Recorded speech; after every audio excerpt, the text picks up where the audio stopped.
Hi guys, FrostFangs here, back again with another Paladins video on the RWBY PTS. Might be the last one I make on the test server. I'm probably going to leave the rest of the stuff until live, but I'm going to be going over the 4 different characters that are getting talent reworks in this update. Andro, Grover, Raum, and also, forgot the last one, Skye. So yeah, jumping straight into the training range. I think the best way for me to show Andro is one, now that he's got the new cursed Revolver, which has been added into his in-hand. If I go for Godslayer, which is the Q one that gives us damage on the Q, we still have sort of cursed Revolver. I think the range might be different, but it's pretty much the same, just with slightly toned down damage by like 50, which means that overall I'd say Andro is quite a bit stronger with this new sort of setup, especially Godslayer. Defiant Fist you could argue is maybe a nerf because the fire rate's lower, so you can't stack it as easily, but I think overall it is still going to be better. And then cursed Revolver is completely new and different. So what it will do now in the RWBY update is sort of give your weapon tick damage, is the easiest way for me to explain it. It's way easier for me to just show you how this works than to talk about it, but as you can see here, aside from the hits, we have tick damage that I think is a little bit afterwards on all tanks. Specifically, I think it really will add up. Did go ahead and grab Life Rip really quick to see if it applied in-hand effects. It doesn't. I don't think it applies anything. I imagine Hi-Rez won't be applied on the tick damage there, but as you can see, it does tick pretty quickly. It doesn't do like a crazy amount of damage per shot, but if you're hitting the same person over and over again, you're refreshing the duration on it, it does start to get kind of crazy. You can see that the tick damage there is at 50 a tick, and at a distance this is going to be a lot more noticeable. If I go all the way back here on the Nando, you'll see, because the damage remains the same even at range, or at least it seems to be very similar. I think it does start at a bit of a lower tick. So if you're shooting somebody at range here, you're going to see with the Nando, we're taking them for like 50 here, doing way more damage than we would do, even with, I think, the old cursed Revolver. Although if you're reloading, it sort of stops the tick stuff. I think if you go for full Death Hands, you could technically apply it infinitely. Let's just see if the reload's fast enough. Yeah, it is. So technically you could apply tick damage forever with Andro and full Death Hands. Anyway, moving on to Raum and his new Subservience. It's similar, it still heals your allies and stuff, but now it'll heal based on max health and will be global, which is honestly kind of crazy. We just stack a bunch of these orbs here. I guess Nando respawn and get kind of low health first, and I'll try and show it off. We've got our max 20 there on the floor.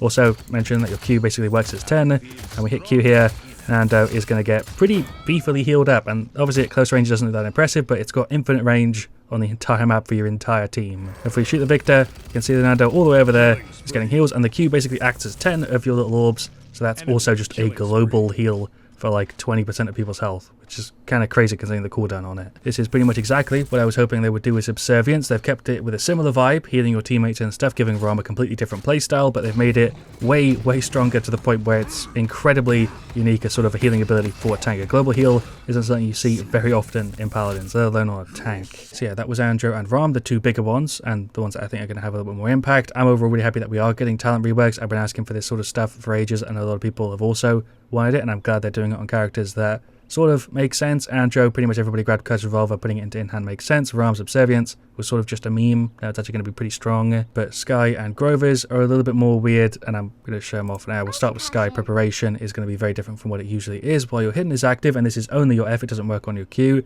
you reduce your damage by 75%, which is a huge amount of damage reduction, get movement speed buff, and also, you know, limit the duration of the F. The maximum on it being 2 seconds. The card that increases the duration just doesn't work. I imagine for this one you'd run some sort of different loadout like this with the reset and the cooldown reduction. With Andro and Grover, or Andro and Raum, I mean, it's probably going to be the exact same as normal. Not really much I can say about this one. We take a ton of damage from Skye, we hit F, and yeah, we take a lot less. It seems to trigger a little bit early there. That was a little bit weird, but it doesn't work with the Q. I can just show you that if you want. You take full damage still in the Q, but with 10 seconds cooldown, it is pretty strong. You can negate a ton of damage, especially if you're going to counter something like an ultimate. The thing to remember with it though is you probably won't really want to increase the duration of it that much anyway, because you can't do anything when you're in the hidden. If you're in the F and you shoot, you're instantly out of it. So you're basically going to use it as an exit or like a mid-fight sort of breather if someone's going to get a heal to you or whatever. I think 2 seconds is a fine duration for a like crazy amount of damage reduction ability to be.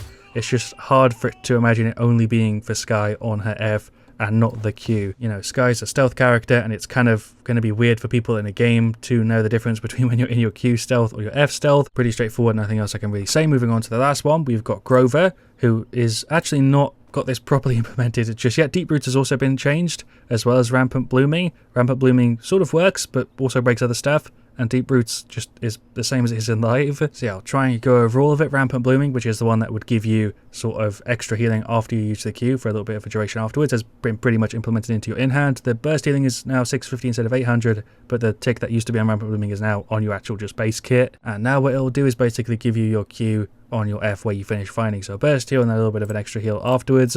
Although when I tried this out earlier in the target practice, it did break my passive heal. It seems to be working now. If I use the F, you'll see we've got a little bit of extra healing going on there. Definitely like the old Rampant blooming being put into your base kit, but the new one, I'm not really sure if it will fit in. Feels a little bit weird to me, similar to the Skye one, but maybe it'll be great. Maybe they just need to tweak it a little bit. I'm not sure. Frosty is the same, and then Deep Roots, even though it hasn't been changed on the test server, hopefully they'll remember to do it for live, has been changed to a burst heal around the location of the people that you hit with the right click. So basically the new Rampant blooming with your vine, but on your right click, and it triggers on enemies and not friendlies, which is what I mentioned, I think, a while ago in a Grover video, that you should be able to right click a friendly with a talent like this and heal them.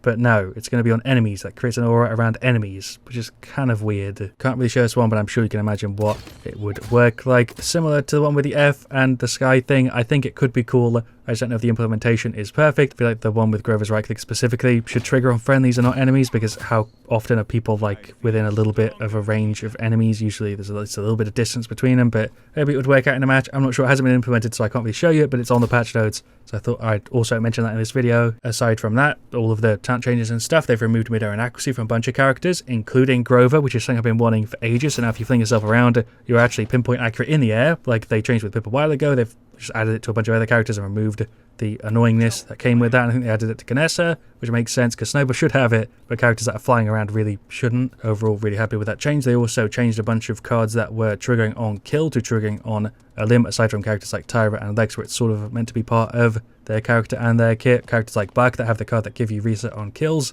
now give you reset on the limbs, which is massive. And here, sort of as the last one, which is why I was mounted up, is Grover can now see his own healing range, but it hasn't been implemented correctly because when you get off your mount, it disappears. But you should be able to see your Grover heal range, which is another really, really big quality of life change that I'm happy to see. I'm just not quite sure why it only displays here while you're on your mount and then just completely disappears. But a really, really good change. I feel like they're making really big steps to making characters way more enjoyable to play. There was one thing that I remember people complaining about recently, which was Makoa's hook, because it got its range changed and now enemies are highlighted when they're actually outside of the hook range, which would be really annoying if I play a ton of Makoa. I heard a bunch of you guys talking about it in the comments, and I've seen it on social media. Hopefully they fix it, or maybe just give you some sort of indicator of your hook. I don't feel like his range needs to match the max damage like range on your weapon before the fall off and stuff. I'm sure there's other ways they could do it if they wanted to keep the range the same, but I guess reverting that would make it easier. So yeah, that was pretty much everything I wanted to cover. Most of the stuff that I didn't get to in this video or the skin video, I'm going to do separately in a video on live. I'll probably go through all these talents as well once they are fully implemented and, you know, around for everybody to play with, and not just the sort of janky test server. Thank you so much for watching. Leave a like if you enjoyed. Let me know what you guys want to see me do next. Let me know your thoughts on the talent Reworks down in the comments. Thank you so much for the warm welcome back on the last video. I went through all the skins. It was nice reading through all of the comments. I'll see you all really, really soon though, and as always, stay frosty.